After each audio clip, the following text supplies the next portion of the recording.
Hi everyone, welcome to Britsats Academy. So in this lecture, we are going to see the Hindu newspaper as well as editorial analysis of Friday, May 14, 2021.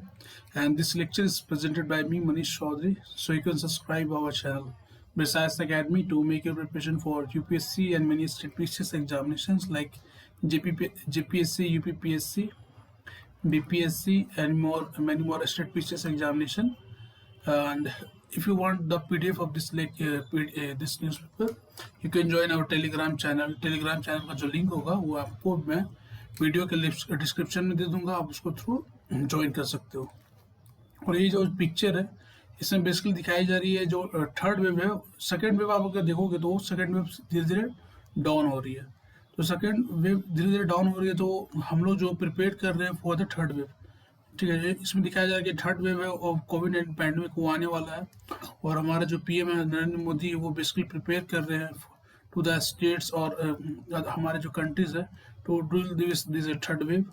और ये migrant workers हैं, ठीक है, ये oxygen supply की जो problems है, फिर वैक्सीन की जो प्रॉब्लम्स है, वो सभी इस वीडियो ये सभी पिक्चर्स में ये सभी हाईलाइट की गई है।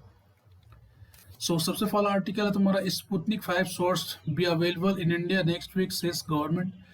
We are working to secure enhance availability of the vaccine, NITI Aayog. ठीक है, सो स्पुतनिक 5 वैक्सीन जो कि डेवलप की गई है by the Gamaleya national centre जो कि रशिया की है, उसमें ये जो स्पुतनिक 5 जो वैक्सीन है वो बेसिकली अवेलेबल हो जाएगी for the India next week से। ये बात किसने बोली है? नीति आयोग के मेंबर्स ने, वीके पॉल ने बोली है ये बात।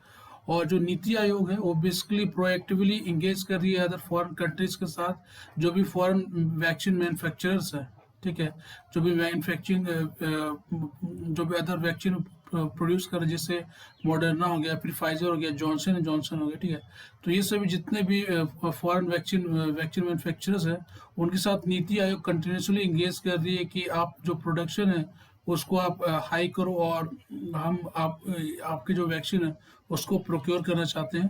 तो ये प्रोक्योर करने के लिए जो नीति आयोग वो कंटिन्यू कन्वर्सेशन कर रही है अदर वैक्सीन मैन्युफैक्चरर के साथ। क्योंकि आप अगर इंडिया में देखोगे तो कोवैक्सीन जो कि हम लोग अभी एडमिनिस्ट्रेट कर रहे हैं, कोवैक्सीन प्लस कोविशील्ड, तो ये जो दोनों वैक्सीन का शॉर्टेज पाया जा रहा है बहुत सारे स्टेट्स में, तो हम लोग को ज़रूरत है कि अदर कंट्रीज से हम लोग प्रोक्योर करें।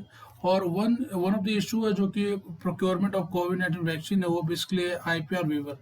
तो इंडिया प्लस साउथ अफ्रीका, ठीक है, तो इंडिया प्लस साउथ अफ्रीका ने आईपीआर वेवर की बात करी थी, लेकिन बहुत सारे जो कंट्रीज हैं वो इस IPR waiver, intellectual property right waiver को अपोज कर रहे हैं, लाइक कनाडा और यूरोपियन यूनियन के कंट्रीज। लेकिन यूएसए ने रिसेंटली बेसिकली अप्रूव कर दिया है कि वो इंडिया को सपोर्ट करेंगे in IPR waiver when it come to covid vaccine.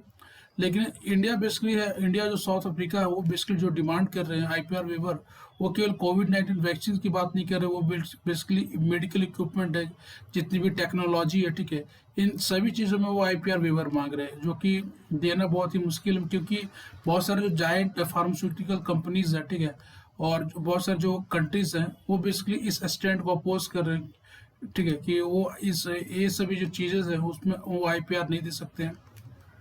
और इवन अगर आप देखोगे तो इंडिया जो है वो बेसिकली लीगल फ्रेमवर्क का यूज़ कर सकता है to get access of this IPR waiver, लेकिन हम लोग इस स्टैंड को यूज़ कर नहीं रहे। क्योंकि अगर मान लो कि आज हम लोग लीगल वे को यूज़ करते हैं कि आपको ये टेक्नोलॉजी है, आपको ये आईपीआर है, वो इंडिया को देना होगा, ठीक है, हम इस बार ले लेंगे। लेकिन नेक्स्ट टाइम अगर कोई भी अगर मान लो हेल्प की जरूरत पड़ती है इंडिया को to this giant pharmaceutical companies, तो फिर ये हेल्प इंडिया को नहीं मिलेगी इन जायंट फार्मास्यूटिकल कंपनीज से। तो इसके लिए ये इंडिया ये जो स्टेप नहीं ले रही है। और इसमें जो गवर्नमेंट ने ये भी बात बोली कि जो कोविशील्ड की जो सेकेंड डोजेस है वो अब दी जाएगी, उसमें जो फर्स्ट डोज है सेकेंड डोज में जो गैप होगी वो बेसिकली अब 12 to 16 वीक्स होगी। पहले क्या था, पहले जो गैप था वो बेसिकली 6 to 8 वीक्स था, लेकिन अब जो गैप वो इंक्रीज कर दिया गया 12 to 16 वीक्स। रीज़न क्या है? Basically shortage of vaccine. Basically क्या है कि आप अगर देखोगे तो हमारा जो ह्यूज पॉपुलेशन है जो कि 18 प्लस से भी है, उसको अभी फर्स्ट डोजेज नहीं पड़े, और बहुत सारे लोग हैं जिनको फर्स्ट डोजेज पड़ चुकी है। तो जो लोग जिनको फर्स्ट डोज भी नहीं पड़ी है, गवर्नमेंट प्रिफेयर कर रही है कि ये जो लोग हैं जिनको एक भी डोजेस अभी तक नहीं पड़ी है उनको हम लोग पहले कंप्लीट करें, और जिनको एक डोजेस पड़ गई है उनको उनका जो टाइम है पीरियड उनको थोड़ा सा इंक्रीज कर दे, ताकि जो हम लोग जो अदर कंट्रीज से जो भी वैक्सीन प्रोक्योर कर रहे हैं तो उनको फिर इन इन जो पीपल है उनको भी हम लोग वैक्सीनेट कर सकें। तो ये सभी बातें इस आर्टिकल में बोली गई है। नेक्स्ट है तुम्हारा कि जो वेस्ट बंगाल की जो राइट्स है, आप अगर देखोगे तो वेस्ट बंगाल में जो पोस्ट इलेक्शन बहुत सारे राइट्स हुए हैं, ठीक है। टीएमसी चूंकि वेस्ट बंगाल में फिर से गवर्नमेंट फॉर्म करी है, तो बहुत सारे जो बीजेपी सपोर्टर्स है एंड टीएमसी सपोर्टर्स है उनके बीच में बहुत सारे एरियाज में वेस्ट बंगाल में बहुत सारे क्लैशेस हुए हैं, और उसके कारण बहुत सारे लोगों ने अपनी लाइफ को खोया। तो अभी क्या हो रहा है कि जो वेस्ट बंगाल की जो गवर्नर है जगदीप धनखड़, वो बेसिकली उन्होंने बहुत सारे जो एरिया जो कि कॉन्फ्लिक्ट एरियाज है उनको उन्होंने विजिट करा है, जैसे कूच बिहार है, ठीक है। और उन्होंने बेसिकली इग्नोर कर दिया है चीफ मिनिस्टर के जो एडवाइस को, ठीक है। बेसिकली क्या होता है कि जो सीएम होते हैं वो बेसिकली एडवाइस करते हैं कि जो स्टेट उसमें लॉ एंड ऑर्डर की क्या सिचुएशन है, लेकिन ये जो है वो बेसिकली एक जो लॉन्ग स्टैंडिंग जो नॉर्म्स है उसको अगेंस्ट है, क्योंकि गवर्नर इटसेल्फ कोई भी अगर लॉ एंड ऑर्डर की जो सिचुएशन होता है वो इटसेल्फ खुद विजिट नहीं करते हैं, वो सीएम के थ्रू वो एडवाइस लेते हैं कि क्या सिचुएशन है लॉ एंड ऑर्डर का। लेकिन गवर्नर इस समय क्या कर रहे हैं कि वो खुद विजिट कर रहे हैं, जो भी वायलेंस जो भी एरिया में हुए हैं वो एरिया को खुद वो जा करके विजिट कर रहे हैं। और ये तो टीएमसी के जो चीफ है ममता बनर्जी, उन्होंने इस स्टैंडिंग को ये स्टैंड को जो गवर्नर ने लिया है उसको बेसिकली उन्होंने क्रिटिसाइज किया। और इसमें बोला गया इसमें ये भी बात बोली गई कि जो ये जो गवर्नर बेसिकली ये जो स्टैंड ले रहे हैं वो बेसिकली एक इंडिकेशन है कि फ्यूचर टाइम्स में जो वेस्ट बंगाल में हम लोग प्रेसिडेंटल रूल देख सकते हैं।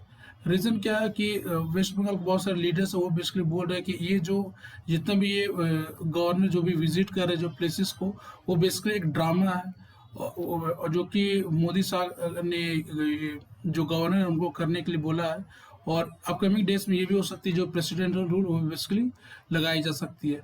और ये जो गवर्नर है यहाँ के उन्होंने बोला कि जो सिचुएशन है इन द स्टेट वो टोटली कोलैप्स हो चुकी है, लॉ एंड ऑर्डर की जो सिचुएशन है वो बहुत ही कोलैप्स है।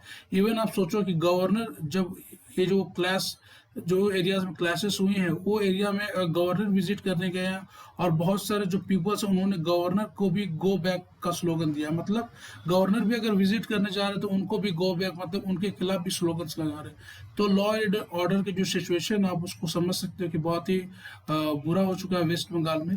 तो आप अगर देखोगे तो गवर्नर के पास पावर होते हैं कि अगर स्टेट लॉ एंड ऑर्डर के मेंटेन नहीं कर पा रही है, अगर लॉ स्टेट अगर कॉन्स्टिट्यूशनल प्रोविजन के हिसाब से नहीं चल रही है, ठीक है, अगर law as per the central guidelines के हिसाब से नहीं चल रही है, तो गवर्नर के पास ये पावर होती है कि वो प्रेसिडेंट को रिकमेंड कर सकते हैं कि यहाँ आप प्रेसिडेंट रूल अम्पोज कर दो, और after the cabinet approval president क्या करते हैं यहाँ प्रेसिडेंट रूल इम्पोज कर देते हैं।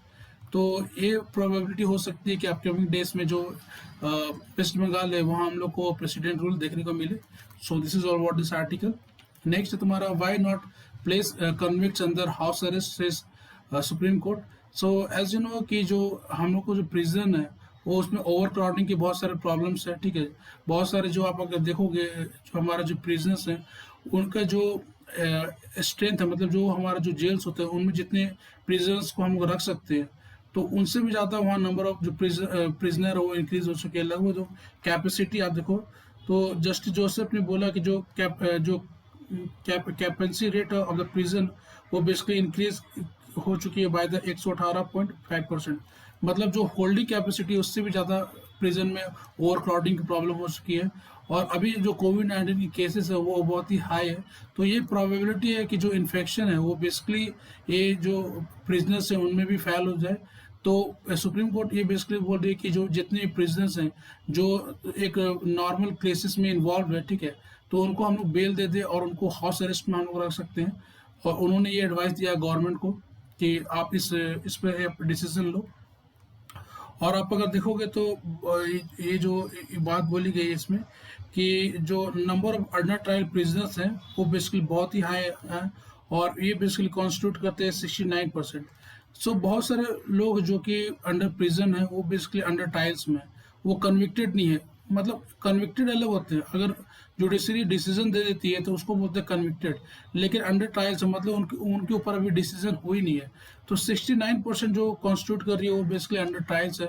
तो इन सभी अंडर ट्रायल्स को हम लोग क्या कर सकते हैं, हम उनको बेल दे सकते हैं और उनको हाउस अरेस्ट में रख सकते हैं। तो ये सभी बातें इस आर्टिकल में बोली गई है।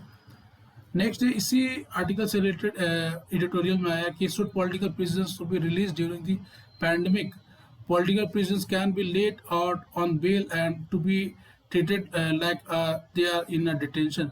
तो आप जिससे जानते हो कि जैसे JNK में क्या होता है कि बहुत सारे जो पॉलिटिकल पार्टीज के जो हेड होते हैं उनको गवर्नमेंट क्या करती है कि अगर कोई भी मतलब क्लैश नहीं हो जाए, कोई भी कम्युनल क्लैश नहीं हो जाए, राइट्स नहीं हो जाए, तो उनको क्या करती है, हाउस अरेस्ट में रख देती है। तो वैसे ही हम लोग ये भी कर सकते हैं कि जो भी प्रिजनर्स हैं, ठीक है, पॉलिटिकल प्रिजनर्स हैं और प्रिजनर्स हैं, तो उनको हम लोग क्या कर सकते हैं, जेल से निकाल करके उनको बेल दे सकते हैं और उनको हाउस अरेस्ट में हम लोग रख सकते हैं। और रिसेंटली इसमें ये बात बोली गई कि जो सुप्रीम कोर्ट ने डिसमिस की थी plea in the Gautam Navlakha case और भीमा कोरेगांव केस, वो बेसिकली एक हाईलाइट करती है कि जो बहुत सारे केसेस में जो एक्टिविस्ट है जो कि अरेस्टेड हुए हैं उनको बेसिकली बेल नहीं मिल रही है। बहुत सारे केसेस हैं, जिससे आप देखोगे तो NTCA जो सिटीजन अमेंडमेंट एक्ट आया था, तो उसके खिलाफ बहुत सारे एक्टिविस्ट ने बहुत सारे आप अगर देखोगे तो गवर्नमेंट के खिलाफ बात बोली थी। तो उनके कारण क्या हुआ, उनको अरेस्ट किया गया और उनको बहुत सारे उनके ऊपर चार्जेस लगा दिए गए under the unlawful activities prevention act, sedition act, ठीक है। तो ये सभी जो बड़े बड़े एक्ट्स है वो बेसिकली इनके ऊपर लगाए जाते हैं और इसके कारण क्या होता है, जो इनकी जो बेल होने की जो प्रोबेबिलिटी होती है वो घट जाती है। क्योंकि आप अगर देखोगे तो जो आप अनलॉफुल एक्टिविटीज प्रिवेंशन एक्ट है, फिर तुम्हारा टाडा एक्ट जिसको बोलते हैं हम लोग terrorist and disruptive activities prevention act, फिर तुम्हारा पोटा है प्रिवेंशन ऑफ टेररिस्ट एक्ट। तो ये सभी जो और सेडिशन एक्ट है, तो ये सभी एक्ट आप देखोगे तो ये बड़े बड़े एक्ट है। और ये जो अगर लॉज, ये जो एक्ट है अगर किसी पर्सन के ऊपर लग जाते हैं, इस लॉज के थ्रू कोई चार्जेस अगर किसी पर्सन पर लग जाते हैं, तो ये प्रोबेबिलिटी बहुत कम हो जाती है कि उनको बेल मिल सके। और इसके कारण क्या हो रहा है कि जो ओवर क्राउडिंग के जो केसेस हैं वो बहुत ही हाई है। और आप अगर देखोगे तो नेशनल क्राइम रिकॉर्ड ब्यूरो वो जो 2019 का रिपोर्ट है उसमें उन्होंने बताया कि ये जो लॉज जैसे अनलॉफुल एक्टिविटीज प्रिवेंशन एक्ट है, फिर टाडा जो कि बोलते हैं terrorist and disruptive activities prevention act है, फिर पोटा जिसको प्रिवेंशन एंड टेररिस्ट एक्ट है, तो ये सभी एक्ट में जो कन्विक्शन रेट है वो बहुत ही कम है, लगभग 3.1%। तो बहुत सारे लोगों के पास क्या होता है कि ये सभी जो एक्ट के थ्रू चार्जेस इम्पोज कर देती है गवर्नमेंट, क्योंकि गवर्नमेंट के पास ये पावर है कि वो under this sedition act, POTA act, TADA act, unlawful activities prevention act, बहुत सारे चार्जेस एक पर्सन के ऊपर इम्पोज कर देती है गवर्नमेंट और उनको अंडर अंडर ट्रायल रख देती है। लेकिन जो कन्विक्शन रेट है वो बहुत ही कम है इन केसेस में। नेशनल क्राइम रिकॉर्ड ब्यूरो वो खुद बोल रही है कि जो कन्विक्शन रेट वो बेसिकली बिलो है 3% है। और आप अगर देखोगे तो जो टाटा में वो बेसिकली 1.4% है। तो कन्विक्शन रेट बहुत ही कम है। मतलब क्या अगर 100 लोगों पर ये अगर केसेस चलाई जा रही है under this POTA act, TADA act, sedition act, तो केवल 3 लोग उसमें कन्विक्टेड पाए जा रहे हैं और 97% केवल क्या हो रहा है, उनको उन पर चार्जेस लगाकर उनको जेल में रखाया जा रहा है। तो ये बेसिकली एक काम होता है डिटेंशन में कि हम लोग क्या करते हैं कि बहुत सारे जो पर्सन वो अगर गवर्नमेंट के खिलाफ अगर वो बोल रहे हैं तो उनको ऊपर ये जो चार्जेस लगा कर उनको डिटेंशन में रखा जाता है, उनको हाउस अरेस्ट में रखा जाता है और उनको जो लिबर्टी होती है वो बेसिकली ख़त्म की जाती है। तो इन सभी बातों आप अगर प्रेजेंट डे में भी देखो तो कोविड-19 पैंडेमिक बहुत ही रैपिडली राइज कर रही है। तो बहुत सारे स्टेट्स ने ये भी रूल्स बना कर रखे हैं कि अगर इस कोविड-19 पैंडेमिक जो भी लॉकडाउन इम्पोज की गई है उसका अगर कोई भी वायलेशन करता है तो उनको सम ईयर ऑफ जेल्स उनको मिल जाएगी, मतलब कि उनको जेल में रखा जाएगा। तो इसमें ये भी बात हाईलाइट की गई कि बहुत सारे लोग हैं, ठीक है, जो कोविड-19 प्रॉब्लम को फेस कर रहे हैं और अपनी लाइवलीहुड को फेस कर रहे हैं। तो इसमें भी गवर्नमेंट क्या कर रही है कि अगर कोई लोग अपने जो जरूरत के काम के लिए भी अगर बाहर निकल रहे तो उनको भी गवर्नमेंट क्या कर रही है कि अंडर दिस लॉ वो उनको पकड़ करके क्या कर रही है, जेल में भेज दे रही है। तो कोविड-19 पेंडेमिक भी अब क्या करके स्टेट गवर्नमेंट को as a prisoner administration change कर दिया। मतलब कि अगर कोई भी लोग बाहर निकलते हैं तो उनको क्या कर रही है गवर्नमेंट सीधे पकड़ कर जेल में डाल दे रही है, उनके खिलाफ FIR फाइल कर दे रही है। तो इसके कारण क्या रहा है, जो नंबर ऑफ जो ओवर क्राउडिंग ऑफ द जो जेल्स है वो भी बहुत हाई हो रहा है। तो लेटेस्ट ऑर्डर जो कि बॉम्बे हाई कोर्ट ने दिया था अंडर दिस, एक पीआईएल फाइल किया गया था बाय दिस एक इंस्टीट्यूट है जिसको हम लोग बोलते हैं पीयूसीएल। उन्होंने बोला था कि जो आप जो लगभग 241 पर्सन है जो कि जेल में था, वो बेसिकली कोविड-19 पैंडेमिक कोविड-19 पॉजिटिव पाए गए हैं, ठीक है। और बहुत सारे, और आप अगर देखोगे तो बहुत सारे जो पर्सन जो कि जेल में होते हैं उनको ये वैक्सीनेशन की जो हेल्थ केयर जो फैसिलिटीज़ है, जो वैक्सीनेशन की जो फैसिलिटीज़ है वो अवेलेबल है या नहीं है, ये भी अनक्लियर है। क्योंकि गवर्नमेंट ने अभी भी ये सभी कोई भी स्टैंड ये क्लियर नहीं किए कि जो प्रिजनर्स हैं उनको भी हेल्थ केयर फैसिलिटी मिल रही है। क्योंकि आप अगर देखो तो जो नॉर्मल पीपल होते हैं अगर उनको कोई प्रॉब्लम होता है तो डायरेक्ट एक्सेस कर सकते हैं हॉस्पिटल्स को, अदर जो भी हेल्थ केयर फैसिलिटीज़ है। लेकिन ये जो प्रिजनर्स होते हैं उनको उनके ऊपर ये फैसिलिटी होती नहीं कि वो डायरेक्ट एक्सेस कर सके, ठीक है। और गवर्नमेंट ने ये भी बात नहीं बोली कि हम लोग जो जेल में जो भी प्रिजनर्स हैं उनको कोविड-19 वैक्सीन की जो भी फैसिलिटीज़ हैं उनको अवेलेबल करा रहे हैं। तो ये सभी कारण क्या हो रहा है, जो नंबर ऑफ पॉजिटिव रेट जो कि जेल्स में है वो इंक्रीज हो रही है, और जो threat of life of prisoners है उनका जो हेल्थ है वो बहुत ही हाई हो चुकी है। और जो सुप्रीम कोर्ट है वो बेसिकली क्यों कंटिन्यूसली इंटरवीन कर रही है, क्योंकि under article 21 of the Indian constitution ये राइट हर किसी को दिया गया है कि सुप्रीम कोर्ट उनके जो लाइफ है और हेल्थ है उसको प्रोटेक्ट करने का काम करती है। नेक्स्ट है तुम्हारा Delhi demand down can give extra oxygen to the other, ठीक है। तो दिल्ली के जो डिप्टी सीएम है मनीष सिसोदिया, उन्होंने ये बात बोली है कि जो आप अगर देखोगे दिल्ली में जो पॉजिटिव रेट है वो बहुत ही रिड्यूस हो चुकी है, ठीक है। लगभग पहले क्या थी 25% पॉजिटिव रेट थी, अब बिलो देन 50% है। तो चूंकि पॉजिटिव रेट बिलो देन 15% है तो इसके कारण क्या हो रहा है, जो ऑक्सीजन डिमांड जो कि एनसीआर रीजन में और दिल्ली में थी वो अब धीरे धीरे रिड्यूस हो रही है, क्योंकि जो जो पॉजिटिव रेट वो कम हो रहा है, मतलब कि जो कोविड-19 केसेस है वो धीरे धीरे कम हो रहा है, जो सेकेंड वेव है वो धीरे धीरे शांत हो रहा है। तो मनीष सिसोदिया ने बोला है कि अब जो हम लोग का जो डिमांड है वो बेसिकली जो पहले जो 700 मिलियन टन था वो अब बेसिकली रिड्यूस हो चुका है टू दिस 582 मिलियन टन।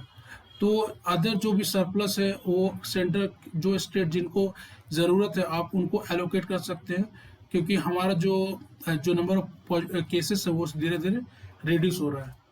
तो ये बहुत अच्छी बात है। अब देखो इस आर्टिकल में बोला गया test positive rate below 50% Delhi now, और अब लगभग 40% हो गए, 25% से रिड्यूस हो गए। तो ये लोएस्ट मंथ है record as per the health bulletin, ठीक है, जो दिल्ली गवर्नमेंट ने रिलीज करी है। नेक्स्ट है Karnataka test positive rate still high at 27%। So one of the problem अगर इंडिया में आप देखोगे तो जो पॉजिटिविटी रेट है वो बेसिकली बहुत ही हाई है in the southern state as comparison to this northern state, ठीक है। क्योंकि आप अगर देखो तो हमारे जो साउथर्न स्टेट में जो आप देखोगे तो बहुत ही डेवलप्ड अर्बन एरियाज हैं, जैसे बेंगलुरु है, ठीक है। तो जो डेवलप्ड अर्बन एरियाज में होते हैं वो उनमें क्या होता है कि जो कंजेशन होता है, जो भी स्लम्स एरिया होते हैं वो बहुत ही हाई होते हैं। आप अगर देखो तो आंध्र प्रदेश में जो स्लम्स एरिया है वो इंडिया के सबसे ज़्यादा स्लम एरिया आंध्र प्रदेश से पाई जाती है। तो ये जो अर्बन एरियाज होते हैं उनमें कंजेशन ज़्यादा होता है। कंजेशन ज़्यादा होने के कारण क्या होता है, जो कोविड-19 के केसेस जो स्प्रेड होते हैं वो बहुत ही रैपिडली होते हैं। पीपल जो एक दूसरे के कांटेक्ट में होते हैं वो कंजेशन के कारण बहुत ही जल्दी एक दूसरे के कांटेक्ट में आते हैं और इन्फेक्शन बहुत ही रैपिडली इंक्रीज होता है। आप अगर देखो तो कोविड-19 जो केसेस है वो बहुत ही हाई है, लगभग 35,297 जो केसेस हैं वो रिपोर्ट किए गए हैं फ्रॉम दिस कर्नाटका, और उसमें लगभग 15,000 केसेस वो बेसिकली बेंगलुरु अर्बन एरियाज हैं। इसमें दिखाया जा सकता है कि हाफ ऑफ केसेस जो कि कर्नाटका से निकल के आ रही है वो बेसिकली बेंगलुरु के अर्बन एरिया से निकल के आ रही है। क्यों? क्योंकि वहाँ कंजेशन बहुत ही ज़्यादा है, और पॉजिटिविटी रेट भी आप देखोगे तो 27% से भी अधिक है। तो ये सभी जो केसेस आप अगर देखोगे तो साउथ इंडियन स्टेट में जो पॉजिटिव रेट है वो बहुत ही हाई है।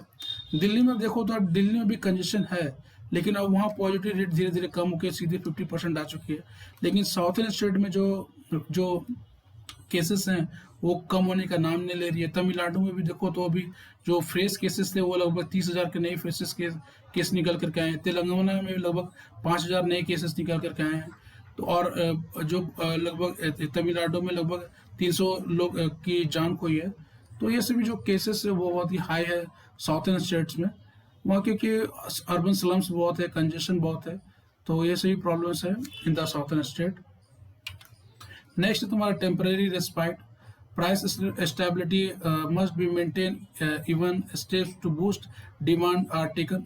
तो इस आर्टिकल में बेसिकली यही बात हाईलाइट की गई, जो पहले हम लोगों ने नेशनल लॉकडाउन लगाया था तो उसमें बहुत सारे स्लो डाउन देखने मिली थी, लेकिन अब क्या हो रहा है कि कोविड-19 जो पैंडेमिक के कारण बहुत सारे जो जो कस्टमर गुड्स है, ठीक है, अंडर दिस जो ये जो इंडस्ट्रियल प्रोडक्शन है वो बहुत ही हाई हो चुकी है, और कंज्यूमर प्राइस इंडेक्स में जो प्राइसेस है वो बहुत ही हाई हो चुकी है। तो इसमें बेसिकली यही बात बोली गई है कि हम लोग का जो डिमांड है वो बेसिकली मेंटेन करके रखना, और उसके साथ साथ जो प्राइस स्टेबिलिटी है उसको भी मेंटेन करने की जरूरत है, क्योंकि अभी कोविड-19 पैंडेमिक के कारण जो जो जरूरत की जो चीज़ें है, जो एसेंशियल कमोडिटीज है, उनके जो आप अगर देखोगे रेट्स वो बहुत ही हाई हो चुके हैं, और जो बहुत सारे जो पीपल्स है वो बेसिकली एक्सट्रीम पॉवर्टी में जा चुके हैं, उनके पास बाइंग कैपेसिटी नहीं है।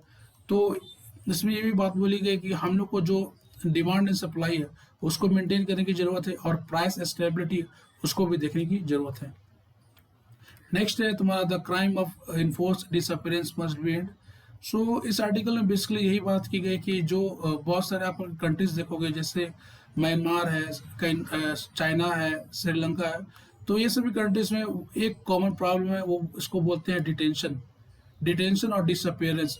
तो इसमें क्या होता है कि बहुत सारे जो लोग हैं जो कि गवर्नमेंट के पॉलिसीज, गवर्नमेंट के एक्शन के खिलाफ अगर कोई भी स्टैंड लेते हैं, या गवर्नमेंट अपने अनुसार अगर कोई भी स्टैंड लेती है, और अगर वहाँ कोई भी क्लैशेस होते हैं तो गवर्नमेंट क्या करती है, उन लोगों को सीधे डिटेन कर लेती है, उनको सीधे गायब कर देती है।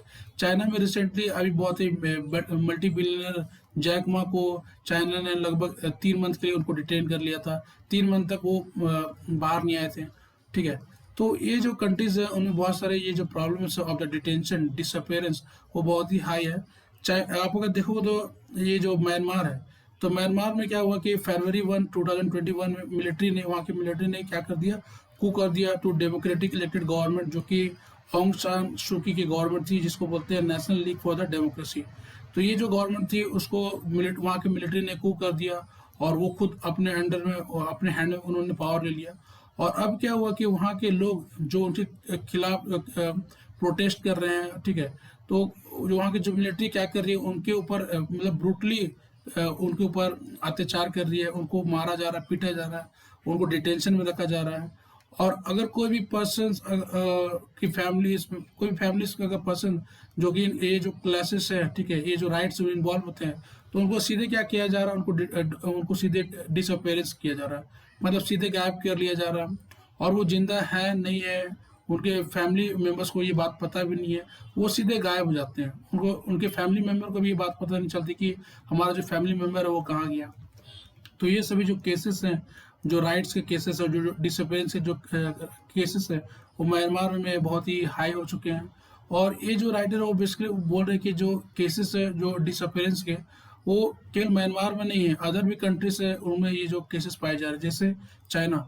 तो चाइना का आप अगर जो वेस्टर्न प्रोविंसेस आप देखोगे तो वहाँ नॉर्थ वेस्ट प्रोविंसेस एक उसको बोलते हैं जिनजियांग, और जिनजियांग प्रोविंस में बहुत सारे उग्र मुस्लिम्स होते हैं।